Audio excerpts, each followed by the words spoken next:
Hello everyone, welcome back to another one of my reviews. So in today's video, I'll be reviewing the new Narwhal from Hong Kong watch label Phoibos. Now, the Narwhal is Phoibos' latest dive watch and it's one of its most retro style offerings to date. So let's see if it's any good.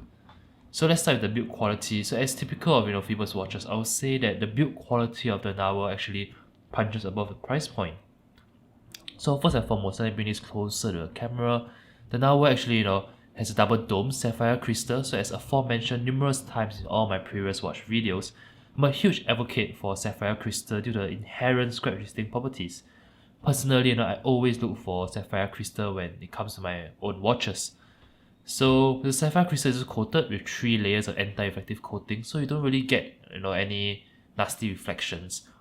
And because of the screw down crown and the screw down case back, you also get 300 meters of water resistance, so making it a very durable and bona fide dive watch. You can dive with this or with no issues. Powering the watch is the Miyota 915 movement, which you can't really see because of the closed case back.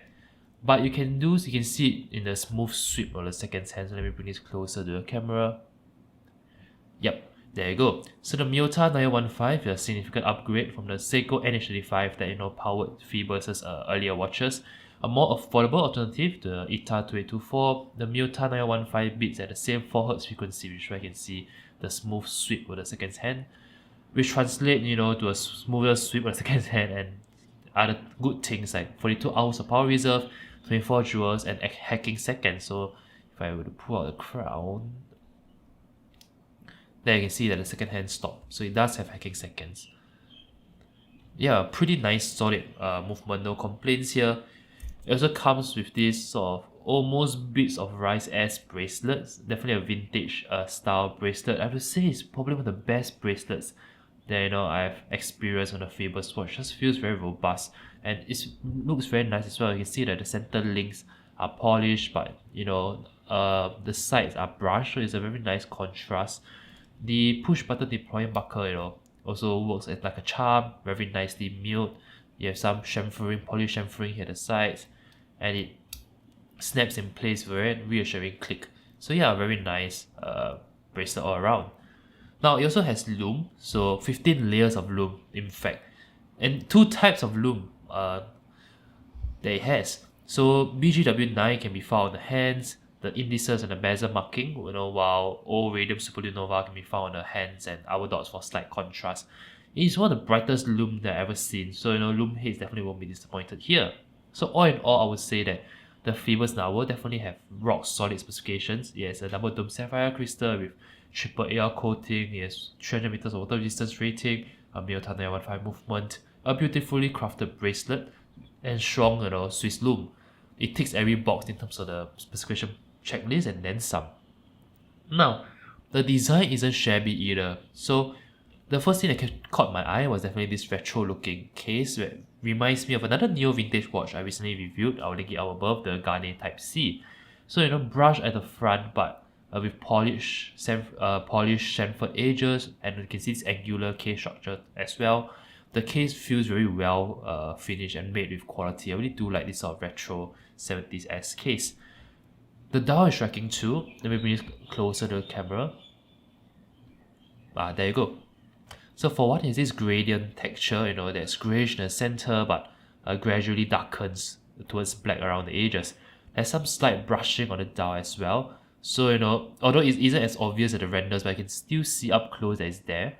Applied indices also give the watch more depth, so you can see how the date window as well as 6 o'clock is framed for more depth. And it's also because it's 6 o'clock, it also has symmetry, so the dial retains the symmetry, it doesn't break it. A very nice touch. My only knock is the use of, you can see this sort of faux patina hour dots, which faux patina, it can be polarizing on a modern watch, but given that the watch is vintage inspired, I'll give it a pass here. It also comes with a 120 click unidirectional ceramic bezel, which is a nice surprise. So let me rotate it for you. So the ceramic bezels, they are loved for their scratch resistance and are often only seen on high-end watches. So I think it's pretty impressive for Phoibos to include a ceramic bezel in a sub 500 USD watch. So you can hear the sound. Yeah, but however, due to the sort of box, you can see I'm struggling a bit to rotate the bezel because you can see the case, because the case is not brown, right? Because this has this boxy shape, it really it's a bit tough, I would say, to rotate the bezel. I'm pretty sure I use my fingernails here. Although that you can see that it's quite solid, there's little to no play. And you know, you can feel each click, but yeah, just a bit tough to rotate. Alright, there you go. Moving on to the case back.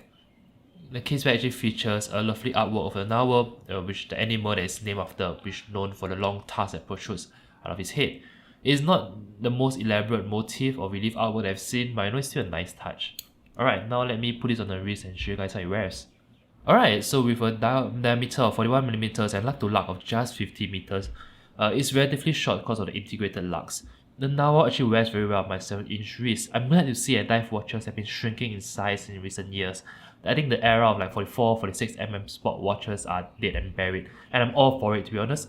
It is a bit chunky at 13mm stick, so you can see that it is a bit chunky here, but it still manages to squeeze underneath my shirt cuff, which is I think good enough for a sports watch. So yeah, you can see it wears, doesn't look too big by any means, it wears just nice on my 7-inch wrist. Alright, so to conclude, once again, I think the Phoibos has a very strong value proposition on its hands. Despite costing less than 500 USD, the narwhal has very strong specifications that rivals watches twice its price. It also has a very retro look, due to the angular 70S case, but the proportion, the modern proportion doesn't make it feel overly large. And this grey now variant that I reviewed is probably the most muted colorway of the narwhal. Those looking for something more striking should check out the red colorway, which will be my personal pick of the lot. But all in all, I would say that narwhal is a very competent diver that packs a punch while costing relatively little. Alright, so those interested in purchasing a narwhal can use the promo code Shiok to enjoy 10% off all products from Phoibos' web store. After the promo code, the narwhal can be had for only about 422 USD or about 580 Singapore dollars, making it solid value. And that concludes my video review for today. If you like the review, do give it a thumbs up, do comment below what you think of the narwhal, do subscribe to the channel for more reviews, and I'll see you guys in my next video. Ciao!